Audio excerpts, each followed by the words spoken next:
자, 멘트를 잠깐 해드리긴 했었는데 요즘 그룹사별로 색깔들이 조금 정해지는 느낌 있습니다. 네, 그래서 이 지주사를 조금 파악해봐야 될 것 같은데 NH투자증권 리서치센터 지주사하고 ESG 분야를 커버하고 있는 김동량 애널리스트와 함께 이야기 나눠보겠습니다. 어서 오십시오. 네.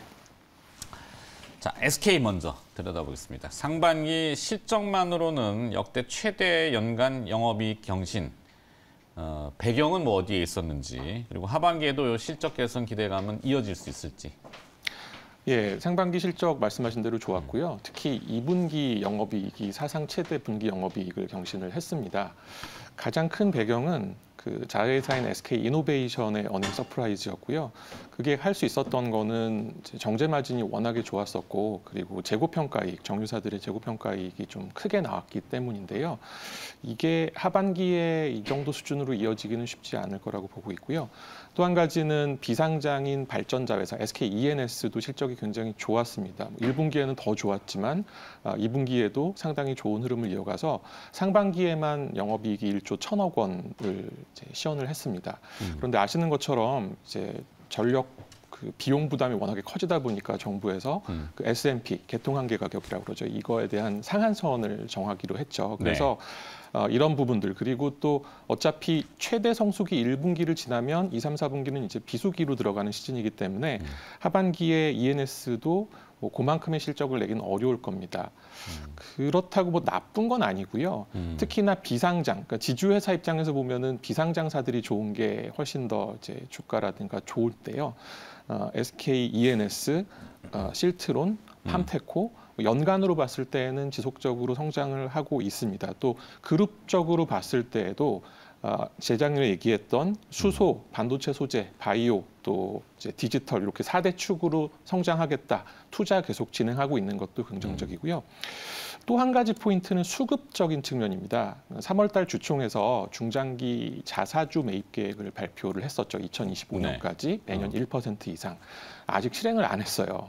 근데 이제 왜요? 비슷한 그 이유는 잘 모르겠습니다.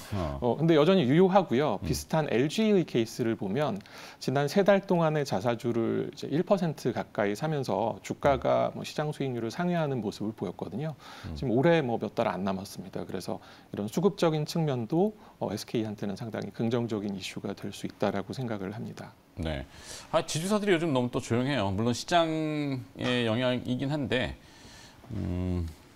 SK 최태원 회장은 바이든 대통령하고 상당히 좀 연결을 많이 해서 미국의 이제 IRA 같은 그 인플레이션 감축 법안의 에너지 쪽 방향성을 딱 잡은 느낌인가요? SK가 기본적으로 이제 수소 산업에 있어서의 밸류 체인을 상당히 선점을 하고 있지 않습니까? 네. 연료전지 발전에 있어서도 상당히 오래전부터 투자를 해왔고 또 그 수소의 원료가 되는 LNG를 가지고 있기 때문에 미래 에너지에 있어서는 좀 선점을 하고 가고 있다 이렇게 볼 수 있을 것 같습니다. 네. 자, 다음 지주사 LG 넘어가 봐야 될 것 같은데 LG는 뭐랄까요, 다이어트를 많이 좀 해놓은 생태? 네. 발음이 꼬였는데 그 IM 스마트폰을 과감하게 구광모 회장이 정리했던 게 오히려 신의 한 수가 아니었을까 지금이야 생각해 보면은 그런 생각도 좀 있는데 LG 상황 좀 파악해 주시겠어요? LG를 긍정적으로 볼 수 있는 포인트는 이제 지주회사 단에서만 또 이제 조금 더 집중해서 보자면요. 네. 재무 안정성, 또 주주 가치 제고를 강화하는 거, 또 비상장자 회사 중에 LG CNS의 굉장히 이례적인 성장성, 그리고 마지막으로 M&A에 대한 기대감입니다. 순현금은 옛날부터 많았고요. 지금 네. 이제 1.7조 원이 있습니다. 예. 그러니까 언제든지 뭔가 액션을 취할 수 있고요. 여기 지주회사로 벌어들이는 현금 흐름, 브랜드 로열티, 배당, 또 이제 트윈타워에서 나오는 임대 수입 같은 것들이 대략 연간 1조 원 정도 되는데 이것도 계속 늘어나고 있거든요. 그래서 곳간에 돈은 계속 쌓이고 있고 이런 것들을 바탕으로 해서 아까 언급드렸던 중장기 자사주 매입 계획, 2024년까지 5천억 원 규모를 대략 한 3, 4% 정도를 사겠다라는 거고 지금 1,100억 원 이상, 약 1% 가까이 이제 주식을 지난 세 달 동안 사면서 주가도 견조한 흐름을 보였습니다. 그리고 비상장자 회사 LG CNS가 이제 상장 준비를 하고 있고요. 네. IT 서비스 회사 중에 좀 이례적인 모습을 보이고 있는 것 같아요. 그러니까 보통 IT 서비스 기업들이 계열사를 바탕으로 하는데 그 비계열사 매출 비중이 가장 높은 회사이고 또 스마트 물류에 특화가 돼 있어서 성장성이 상당히 높게 나오고 있습니다. 올해 상반기만 하더라도 매출 성장이 거의 30%에 달하고 있고요. 그 IT 업계가 전반적으로 인건비 상승 때문에 이제 그 이익률이 떨어지는 이런 이슈가 있는데 네. 반대로 이익률도 계속 올라가고 있어요. 지금 7% 후반까지 영업이익도 올라가고 있어서 상장에 성공을 한다면 LG가 보유 지분 지금 이제 50%고 아마 조금 더 낮아지게 될 텐데 이거에 대해서 가치도 상당히 높게 평가를 받을 수 있을 것 같습니다. 그리고 뭐 M&A는 사실 옛날부터 기대를 하셨던 분들은 좀 지쳐 있는 상황이긴 한데 네. 자사주 매입이라는 직접적인 현금 활용을 이미 시작을 했기 때문에 좀 간접적인 사업 포트폴리오 강화도 조만간 결단을 내지 않을까 이렇게 기대할 수 있을 것 같습니다. 그래요. LG 그러면은 이제 물론 뭐 화학 쪽의 분야도 있지만 딱 떠오르는 거는 이제 가전하고 이제 고민이 많겠어요. 가전을 전장으로 어떻게 전환을 시킬 거냐. 딱 색깔을 명확히 잡았잖아요. 네.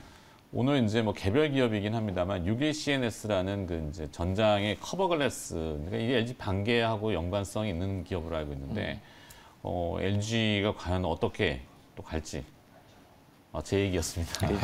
자, LG 들어갔고 다음 제일 또 중심으로 올라온 한화는 방산, 우주, 신재생 에너지 여기도 색깔이 명확해지는 것 같은데 네. 한화를 좀 풀어주세요. 이달 초에 그룹 지배구조 개편 발표를 하면서 주가도 뭐 요동을 쳤는데요.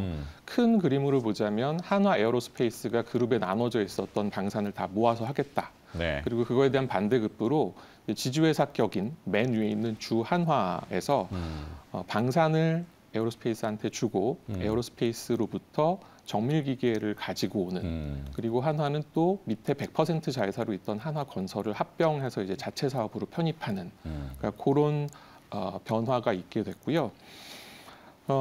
한화의 자체 현금 흐름은 되게 좋아질 겁니다. 왜냐하면 방산은 안정적이지만 이게 성장성이 일단 과거에는 그랬죠. 예, 요즘은 성장성을 방산에다도 주던데. 그러니까 그거를 합쳤을 때는 시너지가 날 수 있는데 네. 한화가 하고 있는 그 탄도 쪽만 보면은 약간 좀 제한이 돼 있던 상황이었고요. 이게 2019년도에 대전에서 사고가 한번 나면서 네. 그 전까지 수익성이 좋았었던 상황에서 이제 연간으로 영업이익이 1,000억 원대 초반으로 좀 줄어든 상황이었어요. 이게 올라가지 못하고 있는 상황이었고 네.